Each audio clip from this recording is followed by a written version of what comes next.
to 3MLO, Three Married Ladies Opinion Podcast. Today we're going to be talking about a very sensitive subject, but it's a highlight. It's a good one.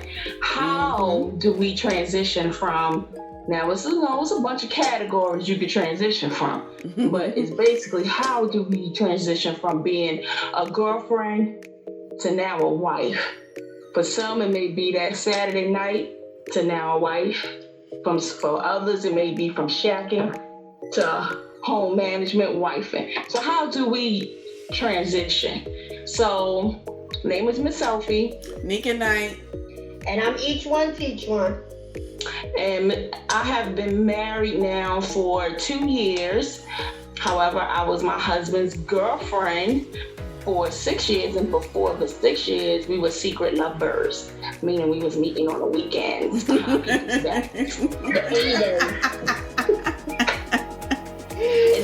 They don't know who we are, so they're not listening. But anyway, I'm just keeping it real. So during that transition, and even for some, like you may be transitioning from being a single parent to now living in a 2-parent household, if I'm saying that correctly. Mm-hmm. So you used to just being single and being a provider, being all in all for your home, and now you have married someone and you're introducing that other parent into your family dynamic. And it's almost like a little war, because a lot of the things that you used to doing, you have to now surrender and provide that space for the other to do. So how do you transition into that? One, and I'm gonna give my opinion first, and then we're gonna go around and I'm gonna let everyone else give their opinion. But my first lesson into transitioning is creating space, making that person feel comfortable to be a part of my family, introducing that person correctly to my children and to my parents as well as my siblings, and letting them know the level of respect that must now be. That was my first lesson, in which it took me some time to adjust, because I went from being the head to now learning how to submit and let someone else lead. And become comfortable with that and let them lead in their own way, not how I think they should lead. So that was one transition. And also, because I'm very petty, I have a real heavy petty spirit, so pray for me. So, yes. My husband, he met a lot of personalities with this, and that's why I think he is so phenomenal, because he's still standing strong. And a lot of my people, I gotta get back. I'm gonna get you back. If you don't understand what I'm saying, you're gonna take your own medicine. That type of petty spirit. So my opinion with that is just calm down and get to know yourself. And if you don't want to be lonely, to kind of not bow down, but just hear the other person and create that space for them to lead. What y'all think? Well, this is each one, teach one. When my husband and I have been together for 25 years, we've been married for almost 19 years. Now, the first 4 years of our relationship, we were in college, so that was totally different dynamic. And then we moved in together, so we went from shacking to married. That's what they call shacking. So I think we're like, okay, well, y'all live together. It's a home management. So I was like, okay, we get into that mark. We did 4 years of college. Now we got 2 years. Like, I was really on that. All right, the 7th year we need to be married. That was like my whole thing. Like, I did not want to have a long, drawn out relationship where we got married after 20 years of being together. That was just for me. I was like, he got to know either now that he want to marry me or not, and that I want to marry him or not. So we should know that at this point. Mm-hmm. But we lived together for 2 years and we became engaged. And so we went from leaving for our wedding, girlfriend, boyfriend, coming back home from our wedding, married. That was a total shock to the system, because what was so shocking about it? Because I mean, like, did you feel different? Like, It was a shock to the system because even though we were married, I think our mindset was still like we're boyfriend, girlfriend because we went right back to the same environment we came from. So okay, it yeah. was a new environment, we coming in together. Like he had his house, I had mine, and then we moving together our first home. You know, we already had a first home together. So it was like that was the shock to the system. And we had to really navigate like what were our boundaries for this marriage. Like, all right, you still want to go out with the guys, but like you can't be going out and staying out till this time. That's unacceptable to me. That hurts me. So we went through a lot of that. That was probably really hard as a transition, going from living together to married. That was extremely hard. We argued a lot, I think, in our first year of marriage about expectations again, like what I expected, what he expected. And we did have to come to that agreement that, like we talked about in the previous episode, that you can't expect me out of another person. And so when I got to that, I understood a little bit better how to transition from just being his girlfriend to being his wife. The other thing that we had to work through was how much do we share with our families? Like, okay, your family's here, but I'm important too, or your family's here, but I'm important too. We had to make sure we had balance with that. So just balancing our time and making sure that we created that space for each other, like you said, Sophie, creating that space for our home and just creating an environment of home. Now, the last thing that we had, because I'm a pretty strong woman and I come from a family of strong women, it was very difficult, just like Miss Sophie said, to give somebody else control of some of the things that we were doing in the home. Like, wanting him to make decisions for us. And oh my gosh, yeah, that was number one. That was extremely hard because even though we were living together, I was still pretty much make my own individual move. And when you get married, it's no longer that. And both people are not going to be in control. Even if people have that false sense that you both in control, no, somebody is going to make the ultimate decision. What I've learned over time is that I can actually talk to my husband and get him to see my point of view. And when we talk about it, sometimes it goes the way I think it should go.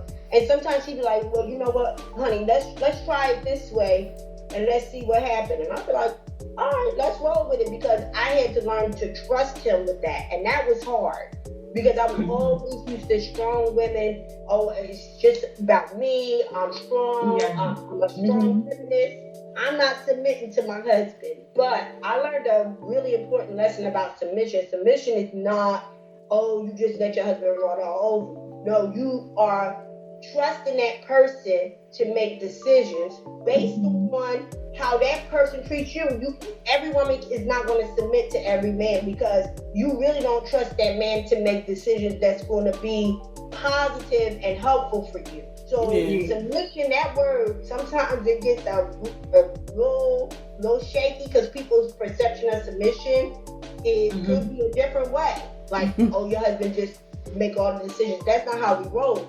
But it's real surrender in a relationship. I don't take that from him. And I think that's very important, not to take that manhood. And I had to learn how to do that.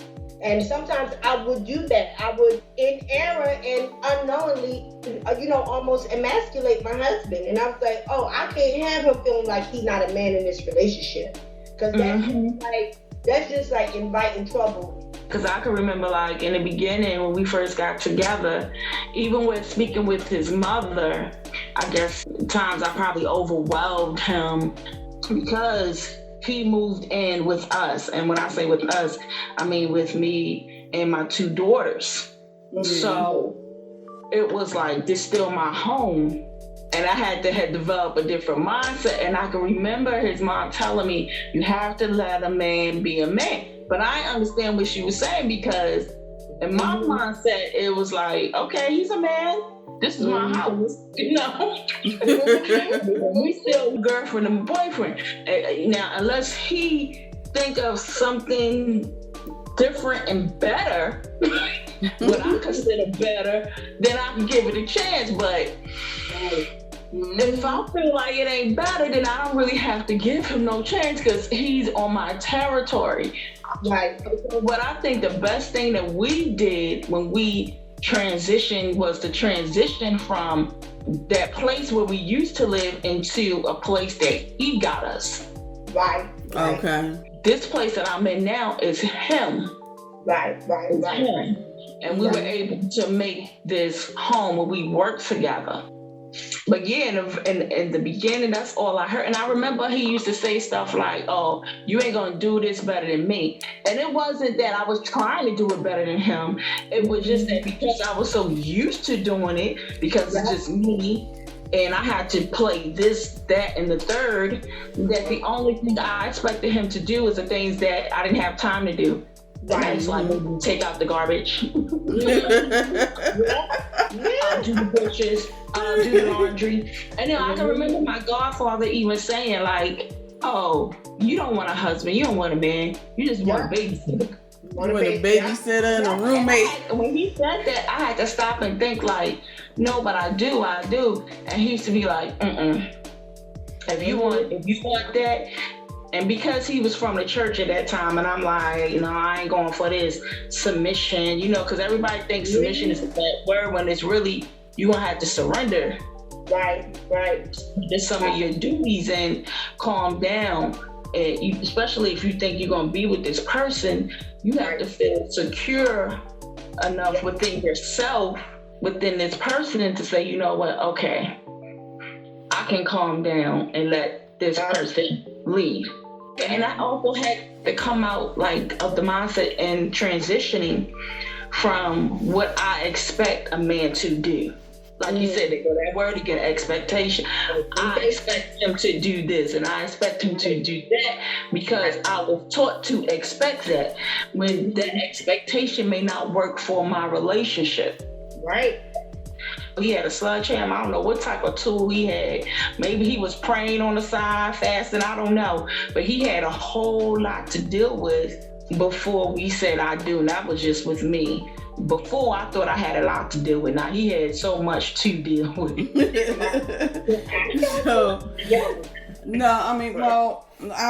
This is Nika Knight talking. So I think like when you first transitioning, so I would say, okay, me and my husband been together a total of 16 years, married 12, and it's kind of like you already living together, like you already shacking up, as Teach said.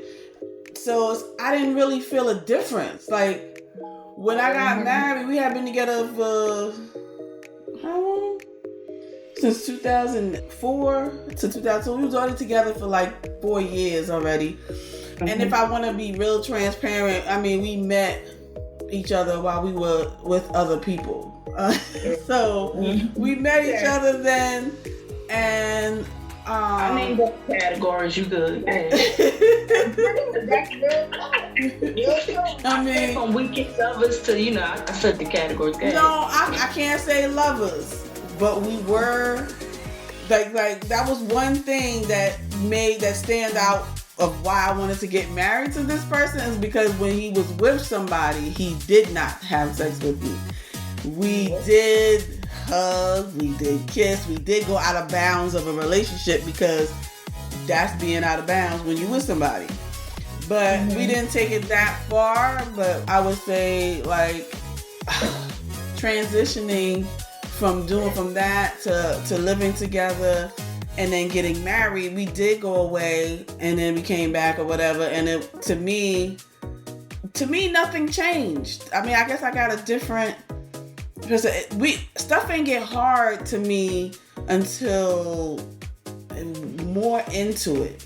Like more into the marriage. Like stuff didn't get hard for me, like as far as until I would say the second child. That's when a lot of stuff got hard because I would say my transition from dating to marriage was was a little bit easy for me because I got a different, like my husband is different in the sense of me. Like he's opposite. He don't like to be around a whole bunch of people. He don't like to go out. He don't drink and smoke. He's the total opposite of me. So to me, I thought everything should be normal and I should just keep going, doing what I was supposed to keep going out, it was easier for him because he wouldn't really go nowhere, but for me, it was. I think it was a little bit harder in the sense of me understanding that there was a transition, that it was supposed to be different. So that's why I felt like it was easy transition from dating to marriage, because to me it felt like it was the same. Yeah, we loved each other. It was just a piece of paper. That's how I thought of it in the beginning. Like it was a paper that said we married, and I could say I'm married. I could say I'm Mrs. This, but it was just. But that's when the boundary lines come in, right? Yeah. So it was kind of like I set boundaries for myself. This is what I didn't do. This is what I didn't do. This is what I did wrong. I set boundaries for myself, but did not talk about it with him. Like, does that make sense? No, does not. So I set boundaries for myself, thinking that he set the same things without talking. So like Teach once said, we need to communicate. And we both, like, I can communicate sometimes, but if I feel like the other person doesn't want to, a lot of times that will shut me down as well. So I mean, I can express myself, but once that other person feels like they don't want to talk about it or it's done with them, then I'm just like, okay, I'll try, but then it's like, okay, forget it, I'm done. So I think that's the reason why I thought I had the expectations, like everybody said, of what you're supposed to do and what boundaries you're supposed to set once you get married. But I did talk about before we got married is that I'm never getting married again. Like, this is it. That's what I did talk about. I talked about, like, if you want to be with somebody else and you find that you like somebody else and want to be with somebody else, just talk to me about it. We might not get divorced, but we might separate, but I'm not getting a divorce. So if you get married to me, just to know that you're going to be married for life, even if you end up breaking up and you want to have a girlfriend or whatever, we not getting a divorce. I don't want divorce on my record. So that's a little tidbit about me. And my boundaries were, I had to get rid of all my male friends that I know that liked me. That was like my first. That was like my first order. Because our boundary, well, really his, because I didn't have any rules in the beginning.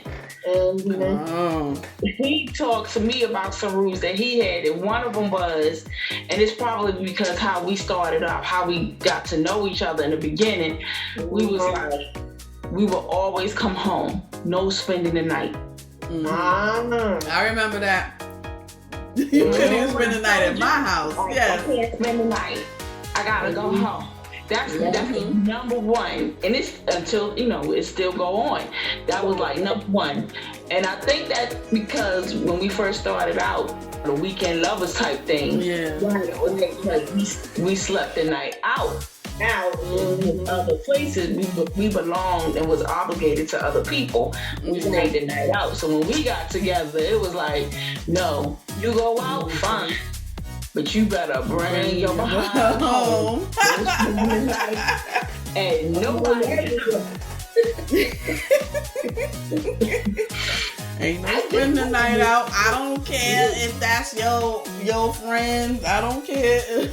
Mama house, your friend, your mama, your sister. I mean, and it was like, and if you decide to go out, you better make sure before you go out that you're capable of coming back home.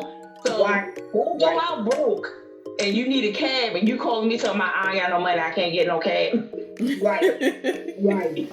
You better make sure. And if you can't make sure you come home, then guess what? You're not going out. Stay on in. Stay on in. That's right. You can't get home, you don't go out. Yeah. Because that's tough on a marriage, man.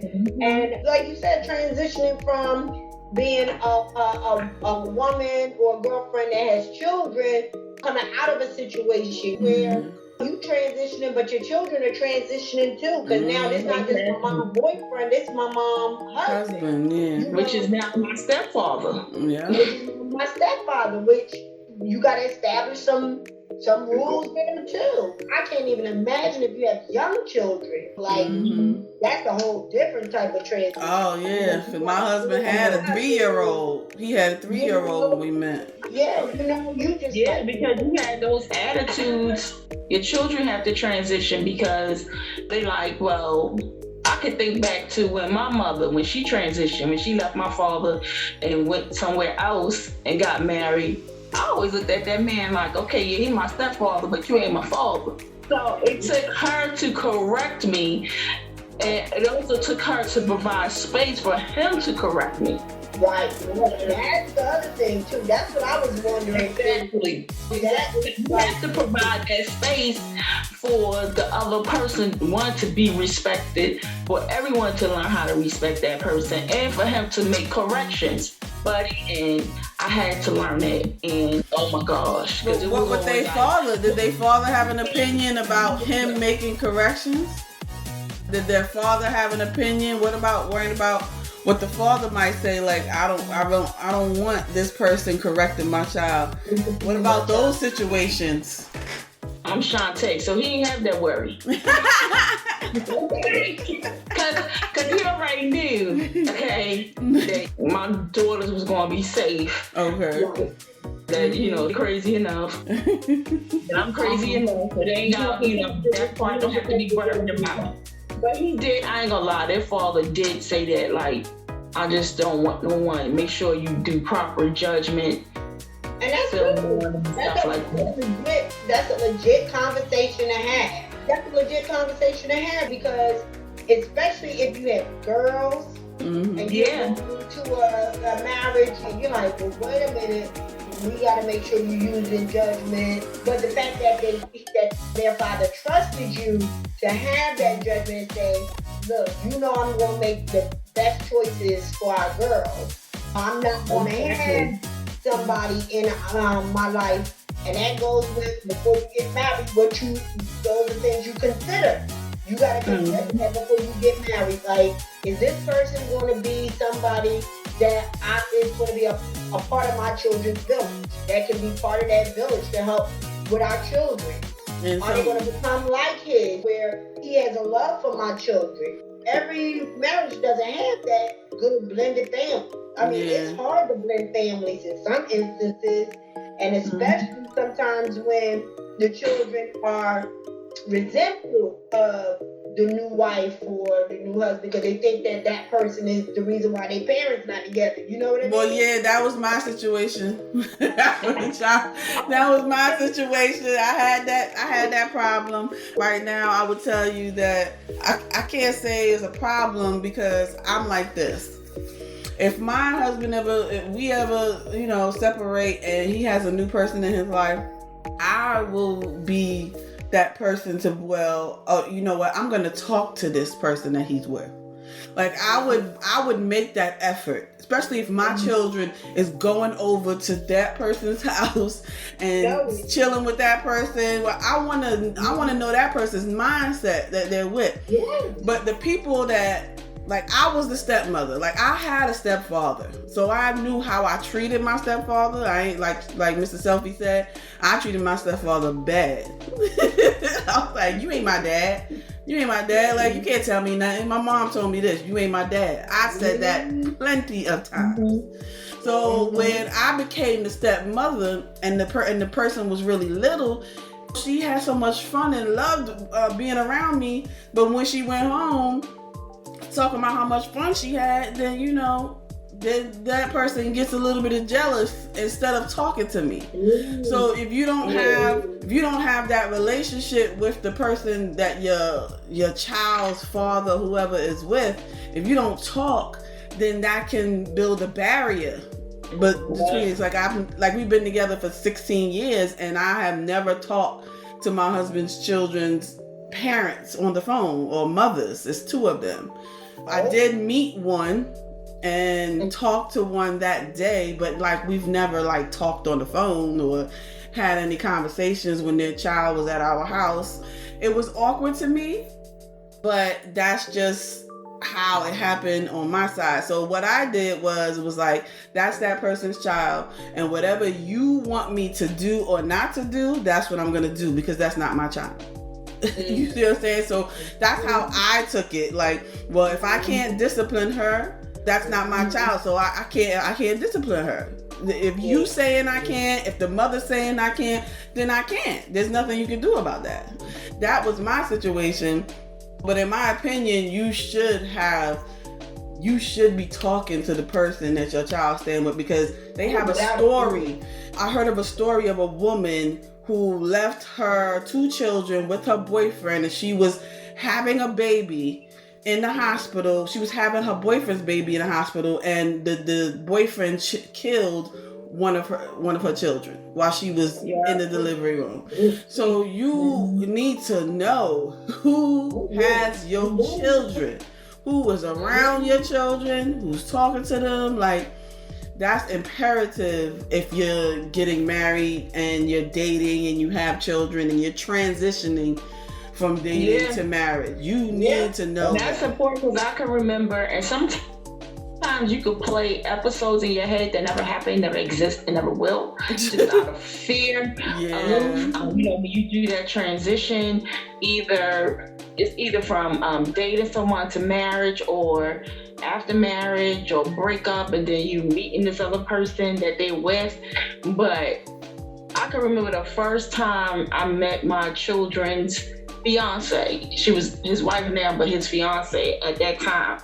And in my mind, I was like, if this happened, and that happened, and I'm gonna do this, I'm gonna say this, But when I met her face to face, like Yannick was saying, you have to be able to talk to that person. Mm-hmm. Her first words were, "Tell me what I should know about your daughters."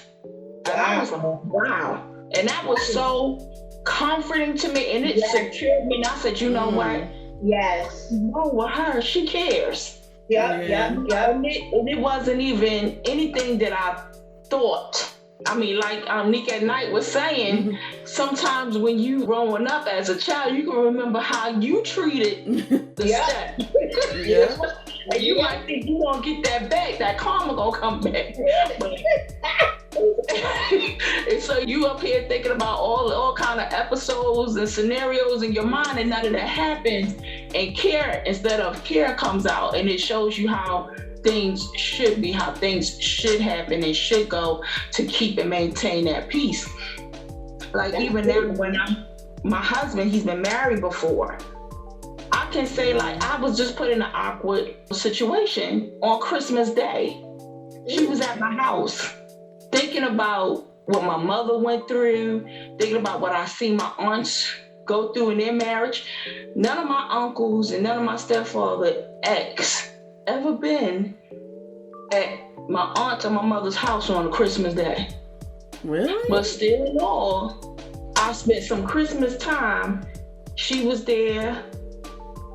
All our children were there. My grandson was here. My husband was here, and it was all mutual love and laughter, genuine. And I was there, in my mind, I was like, wow. You know? Yeah. Wow. This is a phenomenal. I'm blessed. This is a phenomenal transition, but with the transition and boundary lines and stuff like that, it's important. And I think once you're an adult and you know yourself, you know your spouse, boundary lines come to play. I mean, it's not just rules. It's not you do this, you do that, you better not do this, you better not do that. It's just a boundary line, just knowing how to respect your partner as well as yourself. Yeah, it's all about respect. And make sure that when you're transitioning, money, how you guys are going to do your bills, because their debt become your debt. So you got to navigate your money. Like, are we going to have a joint checking, joint savings? Are we going to have our individuals? Like, you got to talk about those things and realize that when you spend, it's not just about you anymore. It's about the home now. We're maintaining this home, and I can really sabotage this home if I overspend. You know what I mean? Or if I commit things that I know I'm cheating, like co-signing for somebody. You can't put your credit on mine like that. You ain't talking your partner about it. You're like, hold up, how you signing for credit for somebody? You didn't even talk to me about it. Please make sure you talk to your partner. Right, for your husband. The communication open. You're not just transitioning in a title. It's a 360 transition. So I would like to thank everyone for joining us. This is 3MLO, Remarried Ladies with Opinions podcast. Keep us subscribe. Just keep in touch. Comment below. Even put in some topics you may want us to discuss. All right. See y'all later. This Sneak at Night. And this is Each One Teach One. Peace. And this is Selfie. Peace. Hey, this is your girl, Neek at Night. Did you love that episode? Did you like what you heard? Well, you can check us out every other Sunday for new episodes. That's right, every other Sunday. You can also join the conversation on 3MLO podcast group. It's a private group and you have to answer some questions to be let in. So go ahead and check that out on Facebook. Also, we have a fan page you can like as well, and anybody can come on that fan page and say what you, give us an opinion. Also, we have Instagram, 3 Married Ladies Opinions Instagram page. Go ahead and look at that. We also put pictures up and make comments. Tell us what you like. Also, our website. Please go to our website. It's www.3marriedladiesopinions.com. Again, www.3marriedladiesopinions.com. Also, and this is most important, we would be nothing without our fans. We would be nothing without your opinions as well. So if you have any topics or suggestions or a story that you want our opinion on, please email us at 3mlotopics@gmail.com. Again, 3mlotopics@gmail.com. And we will surely get back to you and make sure we give you our opinion. Thank you. Peace and good night.